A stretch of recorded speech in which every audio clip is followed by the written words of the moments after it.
Hello students, welcome to the channel Rachna math solutions. इस video में हम लोग सीख रहे हैं second year engineering semester third का मैथमेटिक्स ये सब्जेक्ट, जिसमें हमने चैप्टर स्टार्ट किया हुआ लैपलास ट्रांसफॉर्म 2 और ये उसका लेक्चर 6 है। इस वीडियो में या फिर इस लेक्चर में हम लोग सीखने वाले हैं how to find inverse Laplace transform of the given function by using method of partial fraction. तो यहाँ पर देखो क्वेश्चन क्या दिया है, to find inverse Laplace transform of function दिया है s square two S plus three, sorry s square plus two S plus three था, और अपॉन में क्या दिया है a square plus two S plus five, और दूसरे ब्रैकेट में क्या दिया है a square plus two S plus two. ठीक है, ये कॉम्प्लिकेटेड फंक्शन दिख रहा है हमें, जिसमें ऊपर एस की पावर कितनी है टू है और नीचे एस की टोटल पावर कितनी है a square into A square, नीचे एस की टोटल पावर कितनी हो जाएगी फोर हो जाएगी। इतना क्लियर हो रहा है। इसको हमें करना है बाय यूजिंग पार्शियल फ्रैक्शन। इसकी स्टार्टिंग हम लोग दो तरीके से कर सकते हैं। क्या कहा, इस गिवन फंक्शन को हम लोग दो तरीके से स्टार्ट कर सकते हैं। पहला हमारा स्टार्टिंग वे क्या हो सकता है, देखो सबसे मतलब ये जो न्यूमरेटर भी इसका पार्शियल फ्रैक्शन करना पॉसिबल है, तो हम लोग इसको पार्शियल फ्रैक्शन किस तरीके से कर सकते हैं। ये एस स्क्वायर लिखा plus two S plus three लिखा, अपॉन में क्या कर दिया, ये दोनों ब्रैकेट मान के चलो कि लिख दिए, ये जो दिए ना ब्रैकेट वो मैंने यहाँ पर लिखे पहला और ये दूसरा ब्रैकेट लिख दिया इज इक्वल टू। अभी देखो ये S square plus two S plus five, ये ब्रैकेट कैसा है, इरिड्यूसिबल है, यानी कि उसके फैक्टर नहीं पड़ते और ये लीनियर नहीं है। ठीक है, ये फैक्टर लीनियर क्यों नहीं, क्योंकि यहाँ पर ब्रैकेट के अंदर एस की पावर कितनी टू है और इस क्वाड्रेटिक इक्वेशन के फैक्टर नहीं पड़ते। इसका मतलब ये इरिड्यूसिबल हो गया, नॉन लीनियर हो गया, ये रिपीट भी नहीं है। तो इसके कारण उसके ऊपर दो कांस्टेंट कैसे लिखे जाएंगे, ए एस प्लस बी लिखा जाएगा, और अपोन में क्या लिखेंगे हम लोग a square two S plus five लिख देंगे। इतना क्लियर हो गया।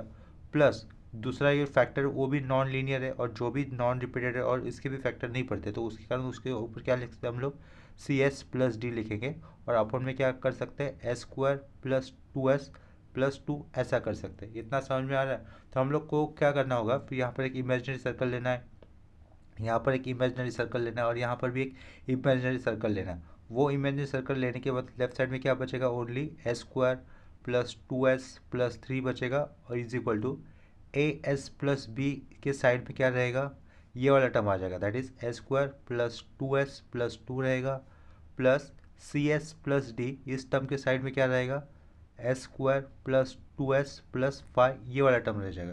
तो यहाँ से हमें ए बी सी डी ये कांस्टेंट निकालने की प्रोसेस करनी है। ए बी सी डी के कांस्टेंट आ गए तो हम लोग यहाँ पे पुट करेंगे तो हमारा फाइनल आंसर आ जाएगा। ठीक है, तो चलो इसी सम को मैं दो स्टेप से करके बताता हूँ। तो ये वाला पहला वाला तो अप्लाई कर देता हूँ, और इसके बाद इसी सम को हम लोग दूसरे स्टेप से भी अप्लाई कर देंगे। इतना समझ में आ रहा है। दूसरा स्टेप भी यानी कि थोड़ा सा शॉर्टकट है, थोड़ा सा शॉर्टकट है, वो थोड़ा सा जल्दी हो जाएगा। ठीक है, यहाँ पे ध्यान दो अभी।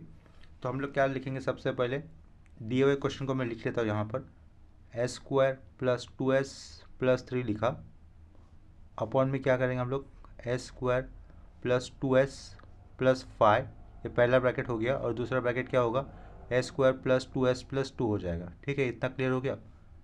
अभी अपॉन के फैक्टर कैसे है, इरिड्यूसिबल फैक्टर है, नॉन लीनियर, तो जैसे कि मैंने यहाँ पे एक्सप्लेन किया था, ये क्या लिखना होगा ए एस प्लस बी लिखेंगे, अपॉन में पहला वाला quadratic equation A square two S plus five लिखा, प्लस यहाँ पे क्या कर दिया सी एस प्लस डी लिखना होगा। पार्शियल फ्रैक्शन किस तरीके से सॉल्व कर सकते हैं उसका मैंने डिस्क्रिप्शन बॉक्स में मैं लिख दे दूंगा, तो वहाँ से आप लोग क्लियर कर लो पार्शियल फ्रैक्शन की बेसिक कंसेप्ट। इतना क्लियर हो रहा है। चलो अभी क्या आएगा, ये सी एस प्लस डी के नीचे s square plus two S plus two आ जाएगा, और यहाँ पे स्क्वायर ब्रैकेट क्लोज कर दिया। नेक्स्ट स्टेप में मैंने क्या कहा था, हमें एक यहाँ पर इमेजिनरी सर्कल लेना है, और इस इमेजिनरी सर्कल में हम लोग लेफ्ट साइड का कंप्लीट डिनोमिनेटर पुट करेंगे, तो हमें क्या बचेगा, देखो लेफ्ट साइड में क्या रहेगा, ये a square two S plus three रहेगा, is equal to A S plus b के बाजू में क्या टर्म आ जाएगा, इस टर्म में सर्कल में लेफ्ट साइड का कंप्लीट डिनोमिनेटर पुट कर रहा हूँ, तो a square plus two S plus five cancel होकर ए एस प्लस बी के बाजू में क्या रहेगा a square plus two S plus two रहेगा, और इस सर्कल में लेफ्ट साइड का कंप्लीट डिनोमिनेटर पुट करता हूँ, तो a square plus two S plus two cancel होकर सी एस प्लस डी के बाजू में क्या रहेगा a square plus two S plus five हो जाएगा। इतना क्लियर हो गया। अभी क्या करना है, इस ए एस से इस वाले टर्म को इंटू करना है, और ये सी एस मतलब प्लस बी से भी आगे इंटू करेंगे। देखो इसको प्रॉपरली लिख देते हैं, ये a square plus two S plus three is equal to A s into S square, यानी कि क्या होगा ए एस क्यूब हो जाएगा, plus a s into two s था, मतलब क्या हो जाएगा टू ए एस स्क्वायर, प्लस ये टू टर्म था, क्या रहेगा ये टू ए एस। ठीक है, ठीक से मल्टीप्लिकेशन करना, मल्टीप्लिकेशन में कोई चूक नहीं होनी चाहिए। इतना क्लियर हो गया। उसके बाद क्या लिखेंगे हम लोग, प्लस बी एस स्क्वायर लिखेंगे, बी एस स्क्वायर लिख दिया, उसके बाद क्या हो जाएगा two B S plus two B S लिख दिया, उसके बाद क्या रहेगा, ओनली प्लस टू बी रहेगा। इतना क्लियर हो गया। आगे का प्लस लिख दिया, आगे का प्लस लिखा, C S into S square क्या हो जाएगा, वो सी एस क्यूब। कितना हो जाएगा, सी एस क्यूब लिखा। सी देखो यहाँ पर c S into S square c s cube, ये c s two s square into होगा तो two c s square, plus क्या लिखेंगे, two c s square plus two c s square. Next ये सी एस आगे किसको, five को भी इंटू होगा ना वो, तो क्या लिखेंगे, plus five C S, plus five C S लिखा, प्लस क्या होगा, D S square, D S square. Next क्या हो जाएगा, डी एस स्क्वायर करने के बाद क्या लिख सकते हैं हम लोग, two D S plus two D S हो जाएगा, और लास्ट में क्या आएगा, फाइव डी। इतना क्लियर हो रहा है। अभी देखो राइट साइड में एस क्यूब के कोफिशिएंट कौन है, राइट क्या कहा, राइट साइड में एस क्यूब के कोफिशिएंट कौन है, तो ये ए एस क्यूब और ये सी एस क्यूब, इसके अलावा ये है कि एस क्यूब नहीं है, तो ये क्या लिख सकता हूँ, एस क्यूब को बाहर ले लिया तो क्या रहेगा, ए प्लस सी एस क्यूब हो जाएगा। ठीक है, इतना क्लियर हो रहा है। प्लस दे दिया, क्या दिया, प्लस। उसके बाद एस स्क्वायर कहाँ पे दिख रहा है, यहाँ पर एस स्क्वायर है, यहाँ पर एस स्क्वायर है, यहाँ पर एस स्क्वायर है, और यहाँ पर भी एस स्क्वायर है, तो एस स्क्वायर को लेके बाहर, तो ब्रैकेट के अंदर क्या रहेगा, टू ए प्लस बी प्लस टू सी प्लस डी रहेगा, और उसके बाहर आ जाएगा एस स्क्वायर। इसके बाद एस का कोफिशिएंट कहाँ पर कॉमन हो रहा है, एस देखो, ये ए एस क्यूब कंसिडर किया, ये सी एस क्यूब कंसिडर कर दिया। एस स्क्वायर के लिए मैं ऊपर से एरो डाल देता हूँ, ये ऊपर से एरो डाला, यहाँ पर ऊपर से एरो डाला, नीचे का एस स्क्वायर यहाँ पर है, नीचे का एस स्क्वायर यहाँ पर है, वो हो गया। अभी टू ए S two B S five C S और ये टू डी एस, उसको एक ब्रैकेट में लिख देंगे, टू ए एस था प्लस टू बी एस था, ये फाइव सी एस था प्लस फाइव सी कर दिया किया, और आगे क्या है, two D plus two D bracket close, और यहाँ पे क्या लिखा, एस लिखा। इतना क्लियर हो गया। इसमें मुझे एक कांस्टेंट भी लिखना है, कांस्टेंट क्या आएंगे अपने पास, two B plus five d आएंगे, उसको मैं साइड में लिख देता हूँ, प्लस में आएंगे ना कहीं, two B plus five D, ये कांस्टेंट आएंगे, प्लस में है, ये ऊपर वाले टर्म के साथ ये ब्रैकेट, ब्रैकेट के बाद प्लस, इसके आगे ये प्लस लिखा, प्लस के आगे आया हुआ ये कांस्टेंट भी मैंने लिख दिया। ठीक है, इसके अलावा कुछ छूटा क्या हमारा, कांस्टेंट है कहीं, नहीं है, क्लियर हो गया। ठीक है, अभी देखो ये जो भी राइट साइड में लिखा है, ये इक्वल टू के राइट साइड में लिखा है, उसके इसके पीछे क्या रहेगा, ये S square plus two S plus three रहेगा ना, तो पीछे एस क्यूब है क्या, लेफ्ट साइड की इस इक्वेशन में एस क्यूब है क्या, नहीं है, इसका मतलब राइट साइड में तो एस क्यूब है, जिसका कोफिशिएंट कितना, ए प्लस सी। इसका मतलब क्या हो रहा है, ए प्लस सी कोफिशिएंट लेफ्ट साइड में तो नहीं है, एस क्यूब नहीं है ना, इसका मतलब ए प्लस सी कितना होना चाहिए, जीरो होना चाहिए। इतना क्लियर हो रहा है। तो हम लोग इसके आगे नेक्स्ट क्या लिख सकते हैं, ए प्लस सी कितना लिख सकते हैं, ज़ीरो। देखो ए प्लस सी कितना लिखा फिर मैंने, जीरो, क्यों, क्योंकि ये एस क्यूब का कोफिशिएंट और पीछे तो एस क्यूब है ही नहीं, तो ए प्लस सी कितना लिखा, जीरो लिखा, तो इसके कारण ए की वैल्यू कितनी हो जाएगी, माइनस सी। इतना क्लियर हो रहा है, A is equal to minus C. उसके बाद एस स्क्वायर का कोफिशिएंट यहाँ पर देखो, टू ए प्लस बी प्लस टू सी प्लस डी आया, लेफ्ट साइड में एस स्क्वायर का कोफिशिएंट कितना है, वन है, तो इसका मतलब ये वाला ब्रैकेट कितना हो जाएगा, वन हो जाएगा। इतना क्लियर हो रहा है। तो नेक्स्ट स्टेप में कैसे लिख सकता हूँ मैं, two A plus B plus two C plus d is equal to कितना लिखा हमने, वन लिखा। इतना क्लियर हो गया। एस का कोफिशिएंट इधर कितना दिख रहा है, लेफ्ट साइड में टू, और राइट साइड में एस का कोफिशिएंट क्या दिख रहा है, ये कांस्टेंट, टू ए plus two B plus five c plus two d, तो लिख दिया टू ए plus two B plus five c plus क्या लिखा हमने, टू डी लिखा, जिस वो कितना एस का कोफिशिएंट है, लेफ्ट साइड में इसका कोफिशिएंट कितना है, टू है, और constant two B plus five d कितने, two B plus five d कितने, राइट साइड में कांस्टेंट है, लेफ्ट साइड में कांस्टेंट कितना है, थ्री है। इतना समझ में आ रहा है। चलो उसको भी अंडरलाइन कर दिया हम लोगों ने। इसके बाद देखो, इसके बाद क्या कर सकते हैं हम लोग, ए की वैल्यू कितनी है, ए की वैल्यू माइनस सी है, क्या कहा, ए की वैल्यू माइनस सी है, तो हम लोग यहाँ से ए की वैल्यू किसी भी इक्वेशन में पुट करके हमें बी और डी के इक्वेशन बना देने हैं। देखो यहाँ पर देखो ए इज इक्वल टू कितना है, माइनस सी आया ना, तो इस ए के जगह पे अगर मैं माइनस सी पुट कर दिया तो चल जाएगा काम। ए इज इक्वल टू कितना दिख रहा है, माइनस सी, तो ए के जगह पे अगर मैं माइनस सी पुट कर दिया तो क्या हो जाएगा, ये माइनस टू सी हो जाएगा, ये माइनस टू सी और प्लस टू सी कैंसिल, तो यहाँ से हमें क्या मिलेगा, बी प्लस डी, ये वैल्यू कितनी आ जाएगी, बी प्लस डी ये वैल्यू वन आ जाएगी। इतना क्लियर है। इस ए के इक्वेशन में सी की value A is equal to minus C put कर दे तो यहाँ पर तो माइनस टू सी, ये plus two c cancel, b plus d कितना मिलेगा, वन मिलेगा, b plus d is equal to one लिखा। यहाँ पर भी अगर मैं देखो बी प्लस डी कितना मिला, वन मिला, अगर इसको मैं टू से इंटू कर देता तो कितना हो जाएगा, two B plus two d हो जाएगा ना, ये two B plus two d कितना हो जाएगा, टू हो जाएगा। इतना क्लियर हो रहा है। तो देखो यहाँ पर ये वाले इक्वेशन में, ये जो इक्वेशन है ना जिसको मैं एरो से दिखाया, two B plus two d, इसकी वैल्यू कितनी हो जाएगी, ये two B plus two d की वैल्यू कितनी हो जाएगी, टू हो जाएगी।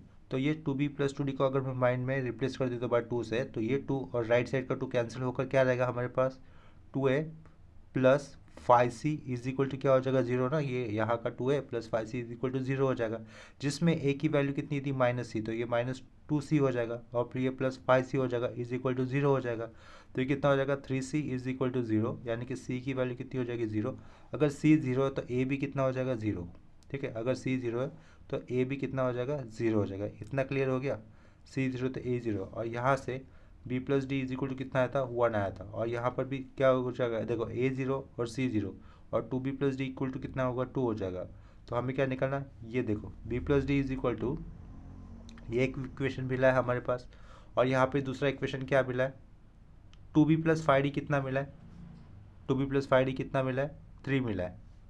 ठीक है, देखो ये पहला इक्वेशन मिला हुआ है ना 2b+d इक्वल टू 1, जिसको मैं क्या लिख सकता हूँ 2b+2d इज इक्वल टू भी क्या लिख सकता हूँ 2 लिख सकता हूँ। इतना क्लियर हो रहा है, ये b+d इक्वल टू 1 मिला है हमें, तो 2b+2d कितना हो जाएगा 2 हो जाएगा। और ये दूसरा इक्वेशन क्या दिख रहा है 2b+5d इक्वल टू कितना 3, क्योंकि b+d अगर 1 है तो उसको मैं 2 से इंटू कर देता हूँ, 2b+2d कितना हो जाएगा 2 हो जाएगा। तो इस इक्वेशन में ये जो एरो किया है ना मैंने 2b+2d 2 लिखेगा, ये 2 राइट साइड के 2 के साथ कैंसिल होकर कितना हो जाएगा 0 हो जाएगा। तो हमें क्या मिलेगा यहाँ पर 2a प्लस 5c मिलेगा। तो 2a प्लस 5c कितना हुआ 0 हुआ, जिसमें a की वैल्यू हम लोगों ने कितनी डाली -c डाली, तो यहाँ पर -2c प्लस 5c 3c, ये c 0 आ गया, a भी 0 आ गया। हमें क्या निकालना है फिर अभी, और b और d की वैल्यू निकालनी है। तो ये इस इक्वेशन से तो हमें कितना मिला a 0 मिला, c 0 मिला, और एक इक्वेशन था हमारे पास कांस्टेंट का, क्या कहा हमारे पास और एक इक्वेशन था कांस्टेंट का, इक्वेशन क्या था 2b+5d इक्वल टू 3 था। तो देखो 2b+2d इक्वल टू 2 है, उसी के नीचे कांस्टेंट का equation 2b+5d is equal to 3 ये अप्लाई कर देता हूँ और उसको सब्ट्रैक्ट कर देता हूँ। ठीक है, -2b ये माइनस और ये क्या हो जाएगा माइनस हो जाएगा, 2b - 2b कैंसल, 2d था ये -5d था, कितना रहेगा -3d रहेगा, -3 + 2 कितना रहेगा -1, यानी कि d की वैल्यू कितनी हो जाएगी 1/3। d की वैल्यू अगर 1/3 है तो यहाँ से ये d 1/3 राइट साइड जाएगा तो क्या हो जाएगा माइनस हो जाएगा 1 - 1/3, तो b की वैल्यू कितनी आ जाएगी 2/3। ठीक है, तो b की वैल्यू मुझे मिली 2/3, a की वैल्यू 0 है, c की वैल्यू 0 और d की वैल्यू कितनी हो जाएगी 1/3। ठीक है, इतना आया समझ में। यही सम हम लोग दूसरे वाले मेथड से भी सॉल्व करेंगे। यहाँ पर मैंने क्या किया पार्शियल मतलब पार्शियल फ्रैक्शन बेसिकली अप्लाई कर दिया सिंपल में डायरेक्ट में। ठीक है, तो ये कांस्टेंट कैसे आए क्या है वो मैंने आप लोगों को बता दिया। अगर नहीं समझा तो आप लोग सिर्फ इसको रिवाइंड करो, फिर आपको ये समझ में आ जाएगा इक्वेशन कैसे आ जाएगी। ये वाला इक्वेशन किसका है, ये जो मैं स्क्वायर में लिख दिया, ये कांस्टेंट को कंपेयर करने पर आया हुआ आंसर था। देखो यहाँ पर ऊपर ये था ना 2b+5d, ये कांस्टेंट है, लेफ्ट साइड में कांस्टेंट कितना है 3 है, ये 2b+5d ये कांस्टेंट का इक्वेशन है। ऊपर हमें एक जगह से क्या मिला था b+d इज इक्वल टू 1 मिला था, तो इसको अगर मैं 2 से इंटू करता हूँ तो क्या हो जाएगा 2b+2d इक्वल टू 2 हो जाएगा। तो इसको भी अगर मैं स्क्वायर ब्रैकेट में लिख देता हूँ, तो इन दो स्क्वायर ब्रैकेट को अगर साइमल्टेनियसली सॉल्व कर देते हैं हमें क्या मिल जाएगा b और d मिल जाएगा। ठीक है, और इससे पहले हमें a और c कैसे मिले 0 मिले। इन दोनों ब्रैकेट को स्क्वायर ब्रैकेट को इस स्क्वायर के अंदर जो भी लिखा है ना उस रेक्टेंगल के अंदर, तो उसको सॉल्व करने पर हमें b कितना मिल रहा है, b मिल रहा है 2/3 और d कितना मिल रहा है 1/3। इतना क्लियर हो गया। चलो अब तो ये वैल्यू हम लोग इस मेन क्वेश्चन में सब्स्टिट्यूट कर देते हैं, जिसमें a 0 है c 0 है। तो लेफ्ट साइड में क्या रहेगा, ये मेन क्वेश्चन a² + 2s + 3 रहेगा, अपॉन में क्या आ जाएगा a² + 2s + 5, और दूसरे ब्रैकेट में क्या आएगा a² + 2s + 2। a 0 है नहीं लिखना है, b कितना है 1/3 सॉरी 2/3 था b 2/3 अपॉन में a² + 2s + 5 प्लस d कितना था 1/3 था, अपॉन में a² + 2s + 2, ये ब्रैकेट क्लोज कर दिया। इतना क्लियर हो गया। इसके बाद हमें डायरेक्टली इन्वर्स लैप्लास नहीं लेना है बहुत से, इसके आगे और भी थोड़ा सा सिंप्लीफिकेशन होगा। पीछे का क्वेश्चन एज इट इज लिख देता हूँ, a² + 2s + 3 अपॉन में क्या आएगा a² + 2s + 5, मेरा 5s जैसे लग रहा है लेकिन समझ लो, a² + 2s + 2 is equal to ऊपर कितना है 2/3, ये एज इट इज लिखा, अपॉन में टर्म नीचे क्या दिख रहा है क्वाड्रेटिक इक्वेशन a² + 2s + 5 दिख रहा है ना, हम लोग उसको उसके परफेक्ट फॉर्म में लिखेंगे। क्या कहा ए स्क्वायर प्लस 2s प्लस 5 ये क्वाड्रेटिक इक्वेशन हम लोग उसको परफेक्ट स्क्वायर फॉर्म में लिखेंगे। ए स्क्वायर 2s प्लस 5 है, ये उसको उसके परफेक्ट फॉर्म में लिखेंगे, परफेक्ट स्क्वायर फॉर्म में।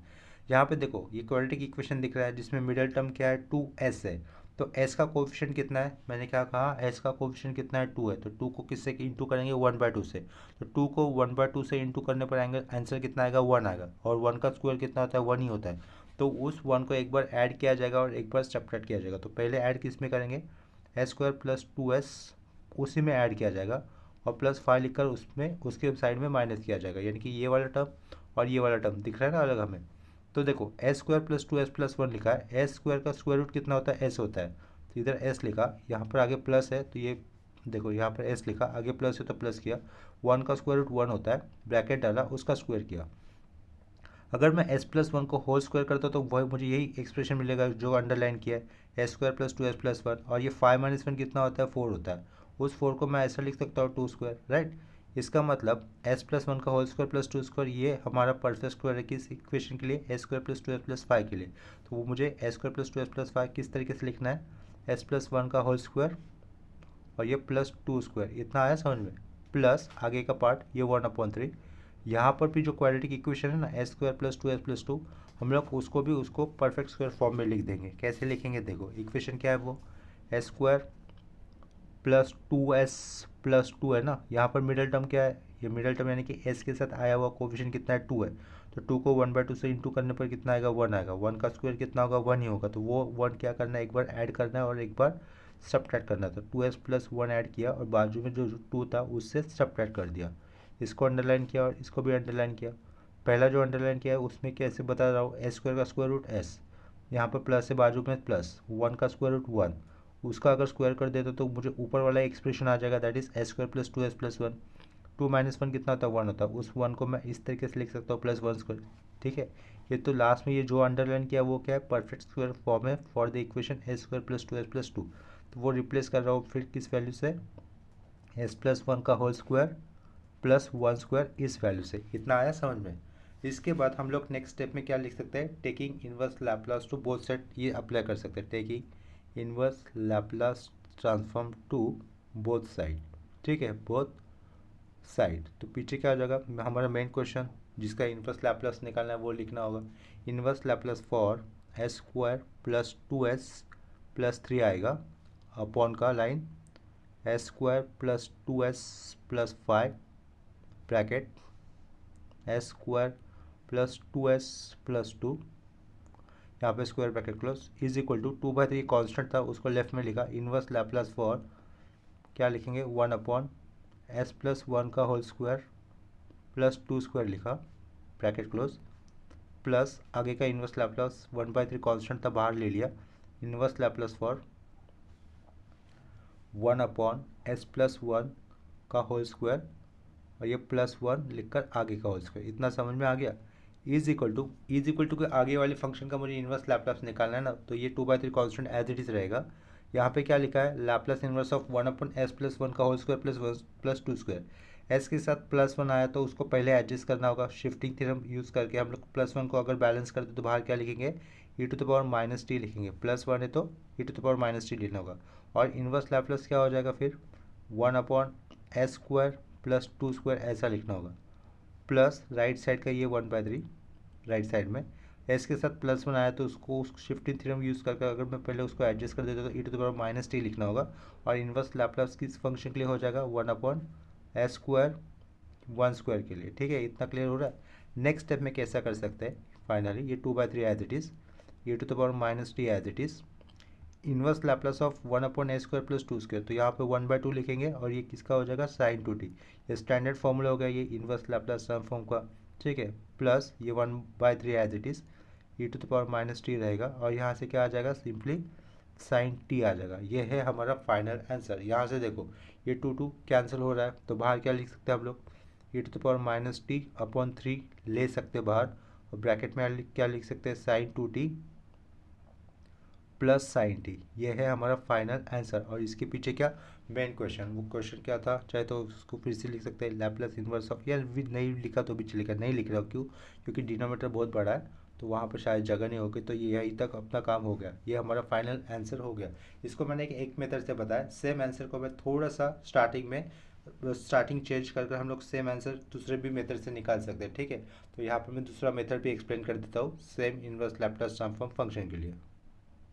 देखो यहाँ पे मैंने क्या लिखा, बाय अनदर मेथड। ये जो लेफ्ट साइड का क्वेश्चन है मैंने ऑलरेडी लिख दिया है, डिनोमीटर का पार्ट मैंने उसको परफेक्ट स्क्वायर फॉर्म में लिख दिया है। ये कैसे किए थे वो मैंने पिछले समय बताया था। ऊपर वाला पार्ट भी डायरेक्टली परफेक्ट स्क्वायर फॉर्म में लिख देता हूँ। इसको भी कैसे लिखा जा सकता है ये आप लोग समझ सकते हो। S+1 का होल स्क्वायर कर दिया और बाजू में कितना रहेगा, +2 रहेगा। इतना क्लियर हो गया। 2 - 1 2 रहेगा, यहाँ पर 1 एडजस्ट किया तो उसको परफेक्ट स्क्वायर हो जाता है A² + 2 S+1 का होल स्क्वायर। इतना क्लियर है। फिर ये ठीक है, ये परफेक्ट स्क्वायर कैसे बना ये आप लोगों को समझ में आया होगा, इतना क्लियर है। नेक्स्ट के बाद अभी डायरेक्टली मैं inverse Laplace transform to both side ये वाली स्टेप अप्लाई कर देता हूँ, ठीक है। तो taking inverse Laplace transform to both side ये अप्लाई कर दिया। तो यहाँ पर क्या रहेगा, हमें पीछे main question that is inverse Laplace for, क्या लिखा, inverse Laplace for main question वही लिखना है हमें। ऊपर का पार्ट क्या हो जाएगा A² + 2S+3। सेम क्वेश्चन को हम लोग दूसरे मेथड से कर रहे हैं, सिर्फ स्टार्टिंग में थोड़ा सा अलग है कंसेप्ट। फाइनली सेम फॉर्मूले यूज़ करने होंगे जो इनवर्स के जो हम लोगों ने लास्ट स्टेप में यूज़ किए थे, लास्ट टाइम यूज़ किए थे। अभी देखो ये सेम क्वेश्चन लिखा वापस, राइट साइड में भी इनवर्स लैप्लास अप्लाई किया जाएगा जो फंक्शन लिखा है उसको, ठीक है। ये पूरा टर्म लिखा, ऊपर क्या लिखा हुआ है, S+1 का होल स्क्वायर +2 और नीचे क्या लिखा हुआ है, S+1 का होल स्क्वायर एक ब्रैकेट में लिखा है +2 का स्क्वायर लिखा है हमने एक स्क्वायर ब्रैकेट के अंदर, और दूसरे स्क्वायर ब्रैकेट के अंदर क्या लिखा था, S+1 का होल स्क्वायर और +1 स्क्वायर लिखा था दूसरा स्क्वायर ब्रैकेट क्लोज, और ये बड़ा सा square bracket close. Right side में अगर हम लोग ऑब्जर्व कर देते तो हमें हर जगह S के साथ +1 ऐड किया हुआ दिख रहा है ना। राइट साइड में फंक्शन में हर जगह S के साथ +1 आया हुआ दिख रहा है और बाहर क्या इनवर्स लैप्लास। तो हम लोग क्या कर सकते हैं, by using first shifting theorem, जो राइट साइड में S के साथ +1 आया ना उसको एडजस्ट कर सकते हैं। तो क्या हो जाएगा, बाहर e⁻⁻t हो जाएगा, और इनवर्स लैप्लास किसके लिए हो जाएगा, इनवर्स लैप्लास फॉर, देखो S के साथ +1 आया तो उसको कर दिया एडजस्ट, यानी कि यहाँ पे क्या रहेगा, S² रहेगा, S² + 2 अपॉन में क्या रहेगा, यहाँ पर भी S² + 2² हो जाएगा एक ब्रैकेट में, और दूसरे ब्रैकेट में क्या हो जाएगा, S² + 1² हो जाएगा। इतना क्लियर है। ये S के साथ आया हुआ +1 हम लोगों ने एडजस्ट किया बाय यूजिंग शिफ्टिंग थ्योरम, ठीक है। तो इनवर्स लैप्लास ट्रांसफॉर्म कर रहे हैं तो ये +1 अभी नहीं रहेगा तो A² हो जाएगा, तो A² + 1² नीचे A² + 2², यहाँ पर बड़ा वाला स्क्वायर ब्रैकेट क्लोज, इसको दिया नंबर 1। इस नंबर 1 के पीछे क्या है हमारा, A² + 2S+3 A² + 2S+5 दूसरे ब्रैकेट में A² + 2S+2, ये मेन क्वेश्चन जिसका इनवर्स लैप्लास ट्रांसफॉर्म ये स्टेप है, ठीक है। अभी हम लोग किसको ऑब्जर्व कर रहे हैं, ये जो कर्ली लाइन से अंडरलाइन किया ना वो जो फंक्शन उसको ऑब्जर्व करना है। क्या कहा, कर्ली लाइन से जो फंक्शन मैंने अंडरलाइन किया उसको ही ऑब्जर्व करना है। वो फंक्शन क्या है हमारे पास, देखो साइड में लिख देता हूँ, A² + 2 अपॉन में क्या है, A² + 2² और दूसरे ब्रैकेट में क्या है, A² + 1² है, ठीक है। तो इसमें इस फंक्शन में अगर मैं S² को x से रिप्लेस कर देता हूँ तो क्या कहा, उस फंक्शन में S² को अगर मैं x से रिप्लेस कर देता हूँ तो क्या हो जाएगा, ऊपर x + 2 दिखाई देगा, नीचे क्या दिखाई देगा, x + 4 2² 4, और नीचे यहाँ पर क्या दिखाई देगा दूसरे ब्रैकेट में x + 1, ठीक है। S² को हम लोगों ने x कर दिया। इसके पार्शियल फ्रैक्शन निकाल सकते हैं इसके, यानी कि किसके, देखो ये वाला टर्म जो अंडरलाइन किया ना मैंने अभी, उसके पार्शियल फ्रैक्शन कैसे निकाल सकते हैं, यहाँ पर ये x + 4 ये लीनियर फैक्टर है। क्यों लीनियर फैक्टर है, क्योंकि इसमें x की पावर कितनी 1 है और ये फैक्टर रिपीट भी नहीं हुआ, तो इसके कारण ये लीनियर फैक्टर है, नॉन रिपीटेड है, तो उसके कारण उसके ऊपर एक ही कॉन्स्टेंट आएगा। क्या लिखा मैंने, a लिखा, अपन में क्या किया, S + 4 किया, प्लस इसके बाजू में आया हुआ टर्म क्या है, ये भी लीनियर फैक्टर है, देखो, और x + 1 क्योंकि इसके अंदर ब्रैकेट की पावर कितनी है, ब्रैकेट में x की पावर कितनी है 1 है, और ये टर्म रिपीट नहीं हुआ, यानी कि क्या लिख सकता है, b के अपॉन में x + 1 लिखना होगा, ठीक है। तो अभी मुझे कंबाइनली क्या कंसिडर करना है, ये पूरा वाला पार्ट कंसिडर करना है, जिसको मैं ये वाला पार्ट पूरा कंसिडर करना है। इतना समझ में आ रहा है। S² को क्या कंसिडर किया, x कंसिडर किया। अभी मैं क्या कर रहा हूँ, ये जो राइट साइड का पार्ट लिखा था ना उसको मैं पार्शियल फ्रैक्शन निकाल रहा हूँ, उसका क्या निकाल रहा हूँ, पार्शियल फ्रैक्शन। या फिर चलो ये स्टेप को हम लोग आगे कर देते, लिखना तो वही है लेकिन यहाँ पे नहीं कर देता हूँ। इस स्टेप में क्या किया, सिर्फ ये वाले स्टेप में A² को हम लोगों ने x माना, इतना लिखा। अभी अलग से क्या लिख दूंगा मैं, ये अलग से x + 2 लिखा, अपॉन में क्या किया, x + 4 लिखा, और ये x+1। ठीक है, इसमें हम लोग क्या कर देते हैं, ऊपर वाला जो पार्ट बताया था वही मैं यहाँ पे लिख रहा हूँ, और प्लस बी अपॉन क्या लिखा, x+1 लिखा। इतना समझ में आया होगा। अभी इस वाले पार्ट में यहाँ तक आने के बाद यहाँ पे एक इमेजिनरी सर्कल किया पुट, और उस इमेजिनरी सर्कल में हम मुझे क्या पुट करना है, लेफ्ट साइड का कंप्लीट डिनोमीटर पुट करना है। ठीक है, उस इमेजिनरी सर्कल में अगर मैं लेफ्ट साइड का कंप्लीट डिनोमीटर पुट कर देता हूँ तो लेफ्ट साइड में क्या रहेगा, ओनली x+2 रहेगा ना लेफ्ट साइड में। तो पीछे रहा सिर्फ x+2, पीछे रहा सिर्फ x+2 रहेगा, इज इक्वल टू ए के साइड में क्या आ जाएगा, x+1, ये लिख दिया हम लोगों ने, प्लस, और बी के साइड में क्या आ जाएगा, x+4। समझ में आ रहा है। इस सर्कल में अगर लेफ्ट साइड का कंप्लीट डिनोमीटर है तो x+4 कैंसिल रहेगा और ए के बाजू में x+1 आ जाएगा। b अपॉन x+1 है, इस सर्कल में अगर लेफ्ट साइड का कंप्लीट डिनोमीटर आएगा तो x+1 कैंसिल होकर b के साइड में क्या आएगा, x+4 आ जाएगा। अभी मुझे a और b की वैल्यू निकालनी है, तो a और b की वैल्यू निकालते वक्त मुझे किसी एक कांस्टेंट को जीरो करना होगा। तो पुट, अगर मैं x की वैल्यू कितनी लेता हूँ, -1 लेता हूँ। अगर हम लोग x की वैल्यू -1 लेंगे तो a वाला टर्म जीरो हो जाएगा। x की वैल्यू -1 लिए, 2 - 1 लेफ्ट साइड में क्या रहेगा, 1 रहेगा, इज इक्वल टू x की वैल्यू -1 है तो ये क्या हो जाएगा, 4 - 1 3, ये क्या होगा 3b। तो b की वैल्यू कितनी हो जाती है यहाँ से, 1/3। समझ में आया। ये सर्कल कर दिया, b की वैल्यू हो गई 1/3। इसके बाद अभी मुझे b निकालना है, सॉरी a निकालना है। तो b कितना करना होगा पुट, तो यहाँ पे x कितना पुट करना होगा, -4। अगर x -4 पुट कर दे तो -4 + 4, ये b वाला टर्म जीरो हो जाएगा। x की वैल्यू -4 पुट की है, -4 और ये +1 -3 हो जाएगा। लेफ्ट साइड में -3a होगा। x की वैल्यू -4, -4 + 2 -2। ठीक है, तो a की वैल्यू कितनी हो रही है यहाँ से, 2/3 हो रही है ना, -2 = -3 है। तो a की वैल्यू कितनी हो गई यहाँ से, 2/3 होगी। a भी आ गया और b भी आ गया, दो ही कांस्टेंट थे, वो दो कांस्टेंट यहाँ पे पुट कर देते। देखो, देयरफॉर x+2 अपॉन ये x+4 लिखा, ये x+1 लिखा, इज इक्वल टू a कितना आया था, 2/3 आया था, 2/3 लिखा अपॉन में x+4 प्लस p कितना आया था, 1/3 आया था, अपॉन में ये कितना, x+1। इतना क्लियर हो रहा है। लेकिन अभी देखो, ये तो x के टर्म में आया हुआ पार्शियल फ्रैक्शन है, जिसमें जिसमें सिंपल होने के लिए हम लोगों ने s² को x से रिप्रेजेंट किया था। लेकिन ये एक्चुअल है क्या, मेरा s² है। तो इसका मतलब इस क्वेश्चन को मैं, देखो यहाँ से ये वाला पार्ट, अगर x को मैं s² लिख देता हूँ तो ऐसा हो जाएगा ना लेफ्ट साइड का, तो इसको मैं s² में लिख देता हूँ। देयरफॉर s² + 2 अपॉन x की जगह पे s² + 4, और यहाँ पे क्या होगा, s² + 1 इज इक्वल टू, ये 2/3 ऊपर का एज इट इज, नीचे क्या आ जाएगा, s², x की जगह पे s² + 4 को मैं 2² लिख सकता हूँ, प्लस ऊपर का 1/3 एज इट इज, और नीचे क्या, s की जगह पे s² + 1 को मैं 1² लिख सकता हूँ। इतना क्लियर हो रहा है। तो इसको मैंने लिखा, चलो ये इतना क्लियर है, ये वाला पार्ट हमें क्लियर हो गया।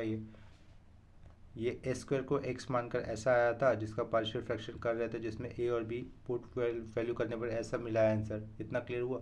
अभी ये जो लास्ट स्टेप में जो भी आंसर आया उसका मैं क्या ले लेता हूँ, इनवर्स लैप्लास ट्रांसफॉर्म ले लेता हूँ। क्या कहा, इसका हम लोग इनवर्स लैप्लास ट्रांसफॉर्म ले लेंगे। Taking inverse Laplace transform to both side. क्या कहा, taking inverse Laplace transform to both side, इस फंक्शन के लिए। तो ये क्या हो जाएगा, inverse Laplace for s² + 2 upon s² + 4, और ब्रैकेट में क्या रहेगा, s² + 1, यहाँ पर हो रहेगा स्क्वायर ब्रैकेट क्लोज। 2/3 कॉन्स्टेंट है, 2/3 बाहर, इनवर्स लैप्लास फॉर क्या आएगा, 1/s² + 2²। ठीक है, प्लस आगे क्या बाहर लेना होगा, 1/3 बाहर लेना होगा, कांस्टेंट होने के कारण 1/3 आएगा outside. Inverse Laplace for what, 1/s² + 1²। ठीक है, इतना क्लियर हो रहा है। इसके आगे ये 2/3 एज इट इज रहेगा बाहर, inverse Laplace of 1/s² + a², तो क्या होता है, 1/, होता है, a की जगह पे 2 आया तो यहाँ पे 1/2, और क्या लिखेंगे हम लोग, sin 2t लिखेंगे, प्लस 1/3, a की जगह पर 1 है तो 1/1 1 ही रहेगा, तो यहाँ पे डायरेक्टली क्या लिखेंगे हम लोग, sin t लिखेंगे। इस स्टेप से कॉमन किसको बाहर लिख सकते हैं हम लोग, ये 2 कैंसिल, 1/3 1/3, तो 1/3 ही बाहर आएगा, और राइट साइड में क्या रहेगा, ब्रैकेट के अंदर sin 2t + sin t रहेगा। इतना क्लियर है। इसको ब्रैकेट पे लिखा, जिसको मैं नंबर 2 लिख देता हूँ। ठीक है, और ये जो राइट साइड में 2 जो लिखा है वो इनवर्स लैप्लास आया है, लेकिन किस फंक्शन के लिए आया है, inverse Laplace for s square plus 2 upon s square plus 4 एक ब्रैकेट में, और दूसरे ब्रैकेट में क्या लिखा, एस स्क्वायर प्लस 1 लिखा ब्रैकेट क्लोज, और ये स्क्वायर ब्रैकेट क्लोज। इतना क्लियर है। अभी देखो 2 को ऑब्जर्व करो, 2 के अंदर इनवर्स लैप्लास फॉर निकाला है इस function, that is S square plus 2 upon s square plus 4, दूसरे ब्रैकेट में एस स्क्वायर प्लस 1 जिसका इनवर्स लैप्लास ये है राइट साइड में लिखा हुआ। अगर हम लोग इक्वेशन 1 और 2 को ऑब्जर्व कर देते तो देखो इक्वेशन 1 के अंदर क्या लिखा हुआ था, ये वाला टर्म है ना अंडरलाइन किया हुआ, inverse Laplace for this function, ये हम लोगों ने इक्वेशन 2 में निकाला है जिसको भी अंडरलाइन किया। तो हम लोग क्या करेंगे, फ्रॉम 1 एंड 2 ये जो inverse Laplace for this given function निकाला ना, उसको रिप्लेस बाय उसका जो इनवर्स लैप्लास ट्रांसफॉर्म आया है उससे रिप्लेस कर देंगे, ठीक है। और लेफ्ट साइड का मेन क्वेश्चन तो एज इट इज रहेगा, यहाँ पर इसके लेफ्ट साइड का main question as it is रहेगा ना, वही तो था ना हमारा एक्चुअल क्वेश्चन। इसका मतलब मुझे क्या करना होगा, फिर लेफ्ट साइड में एक्चुअल क्वेश्चन लिखना होगा, दैट इज देखो यहाँ पे क्या लिखेंगे, therefore inverse main question as it is, inverse Laplace for what, s square plus 2s plus 3 upon s square plus 2s plus 5, और दूसरे ब्रैकेट में क्या आएगा, S square plus 2s plus 2 आएगा।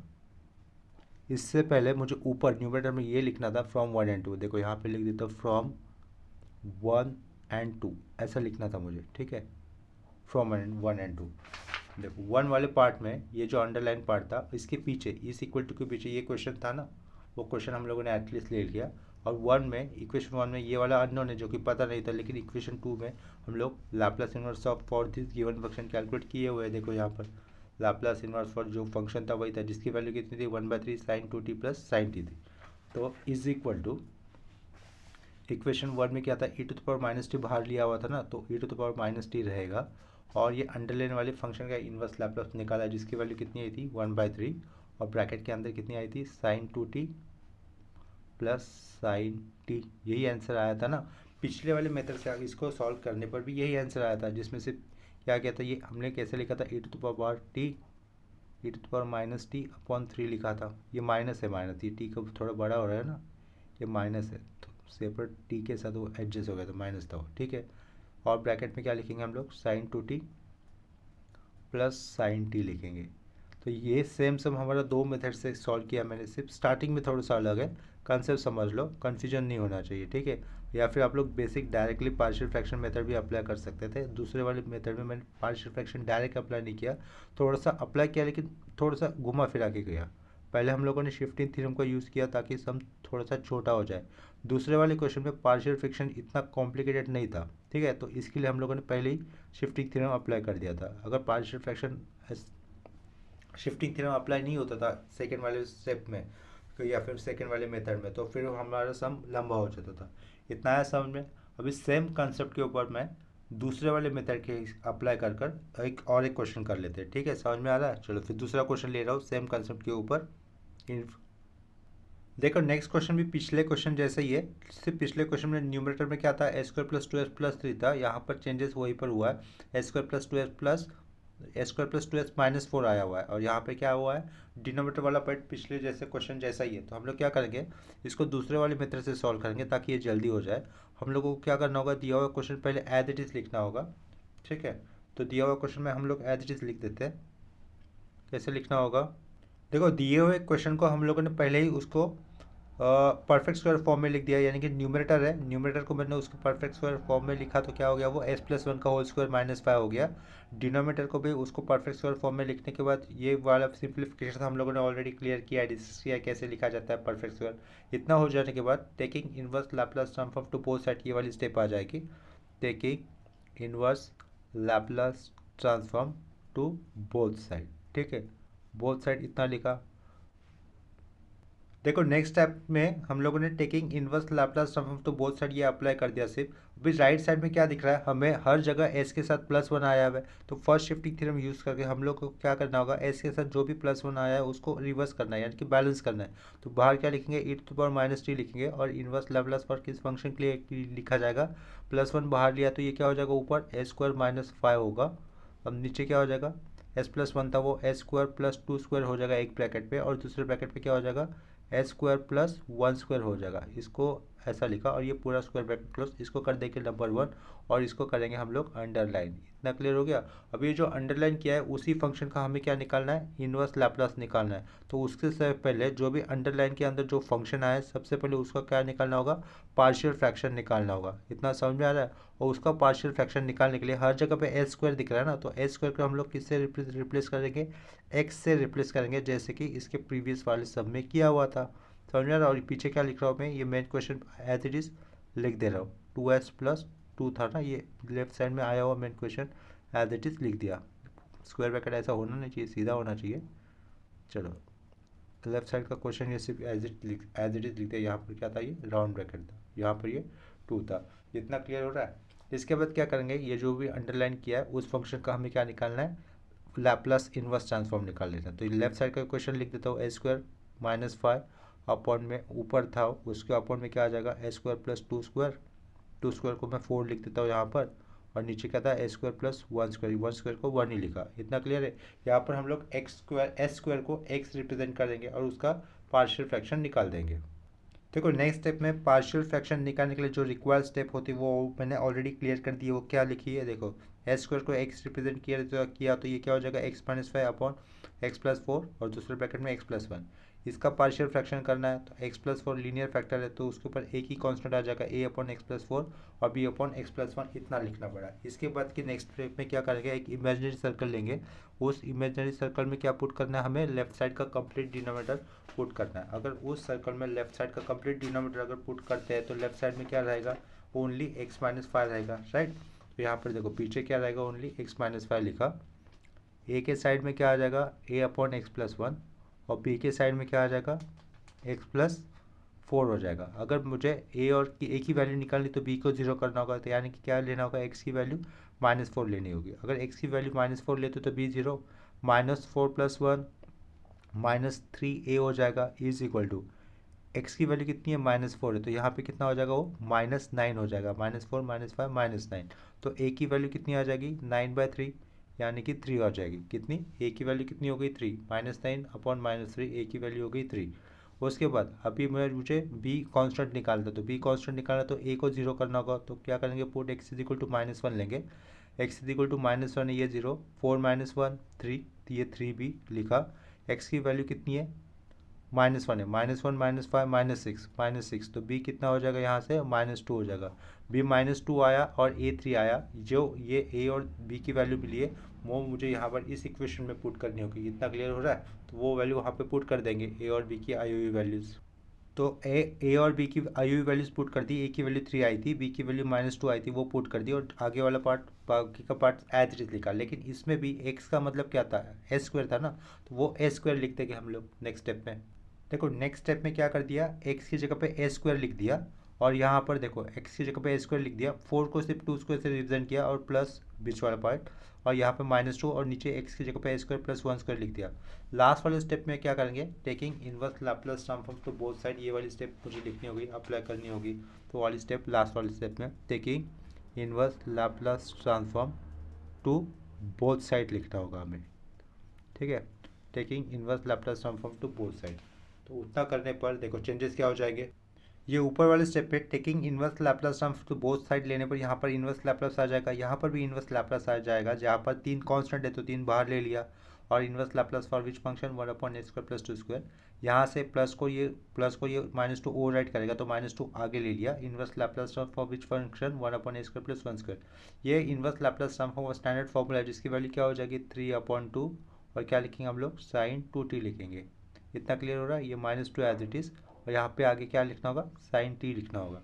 ये इनवर्स लैप्लास ट्रांसफॉर्म किस function के लिए आया, इनवर्स लैप्लास ट्रांसफॉर्म a² - 5 और ये a² + 1 a² + 4 इस फंक्शन के लिए आया। तो लेफ्ट साइड में जिस फंक्शन के लिए वो इनवर्स लैप्लास ट्रांसफॉर्म आया है उसको हम लोग फिर से एक बार लिख देंगे, ठीक है। a² - 5 ब्रैकेट में क्या होगा, ये a² + 1 और दूसरे ब्रैकेट में क्या हो जाएगा, ये a² + 4 हो जाएगा, राउंड ब्रैकेट क्लोज, यहाँ पर स्क्वायर ब्रैकेट क्लोज और इसको नंबर 2 लिख देता हूँ। देखो इक्वेशन नंबर 1 में क्या था, e⁻ t बाहर आया हुआ है और उसको inverse Laplace of this function उसको 1 लिखा है। और इसके पीछे क्या था, ये मेन क्वेश्चन था। यहाँ पर थोड़ा सा गड़बड़ हो गया ये लिखने में, ये पूरा स्क्वायर ब्रैकेट मुझे ऐसा लिखना था, पहले मैंने ऐसा छोटा बनाया था लेकिन बाद में फिर से करेक्ट किया, ठीक है। लेकिन ये तो मेन क्वेश्चन है, इतना समझ लो आप लोग। तो अभी राइट साइड में ये वाला पार्ट हम लोगों ने इनवर्स लैप्लास ट्रांसफॉर्म निकाला है ना फ्रॉम इक्वेशन 2 में। तो इक्वेशन 1 का लेफ्ट वाला पार्ट एज इट इज लिखना है, e⁻ एज इट इज लिखना है। सिर्फ ये इनवर्स लैप्लास ट्रांसफॉर्म मुझे रिप्लेस बाय उसकी वैल्यू से करना है जो कि हमें इक्वेशन 2 में मिला है, ठीक है। तो वो वाला स्टेप कर देंगे हम लोग। पीछे क्या लिखना है, फिर मुझे मेन क्वेश्चन लिखना है। देखो यहाँ पर मेन क्वेश्चन क्या था, inverse Laplace for s² plus 2s-4। ये सेम एग्जाम्पल हम लोग फर्स्ट वाले मेथड से भी ट्राई कर सकते हैं, डायरेक्ट पार्शियल फ्रैक्शन अप्लाई कर सकते हैं, ठीक है। यहाँ पर डायरेक्ट अप्लाई नहीं किया, थोड़ा सा घुमा फिरा के किया, थोड़ा सा घुमा फिरा के, यानी कि पहले फर्स्ट थ्योरम अप्लाई करने पर वो क्वेश्चन थोड़ा सा छोटा हो जाता है ना पार्शियल फ्रैक्शन का काम, तो वो वाला स्टेप अप्लाई कर दिया, ठीक है। तो यहाँ पर कितना होगा 2, ये मेन क्वेश्चन मैंने एज इट इज लिखा लेफ्ट साइड का, is equal to right side में क्या होगा, e⁻t होगा। तो e⁻t लिख दिया हम लोगों ने, ब्रैकेट में लिखेंगे। ब्रैकेट में क्या लिखेंगे, ये जो इनवर्स लैप्लास ट्रांसफॉर्म आया है ना इक्वेशन नंबर स्टेप 2 में, तो वो उसकी वैल्यू पुट की जाएगी, दैट इज 3/2। यहाँ पर क्या लिखूँगा मैं, sin 2t minus 2 sin t। यह है हमारा फाइनल रिक्वायर्ड आंसर। समझ में आया। इसके बाद इसके नेक्स्ट लेक्चर में भी सेम कंसेप्ट के ऊपर एक आखिरी क्वेश्चन होगा हमारा, तो उसके बाद inverse Laplace transform by method of partial fraction ये कंप्लीट हो जाएगी, और उसके बाद हम लोग कन्वोल्यूशन थ्योरम सीखेंगे। कन्वोल्यूशन थ्योरम से इनवर्स लैप्लास ट्रांसफॉर्म कैसे निकाला जाता है ये वाली कंसेप्ट सीखेंगे, ठीक है। अगर किसी कंसेप्ट में या फिर प्रॉब्लम में डाउट हो तो प्लीज़ मुझे कमेंट सेक्शन में इन्फॉर्म कर देना। तो ये लेक्चर मैं ये पे स्टॉप कर देता हूँ। अगर वीडियोस आपको अच्छे लगते तो प्लीज़ वीडियोस को लाइक कर दिया करो, अपने इसे वीडियोस को अपने फ्रेंड के साथ शेयर भी कर दिया करो, ठीक है। थोड़ा सा मोटिवेशन मिल जाएगा। अगर चैनल पे नया हो तो प्लीज़ चैनल को सब्सक्राइब कर देना। मिलते हैं नेक्स्ट लेक्चर में, तब तक के लिए बाय और टेक केयर।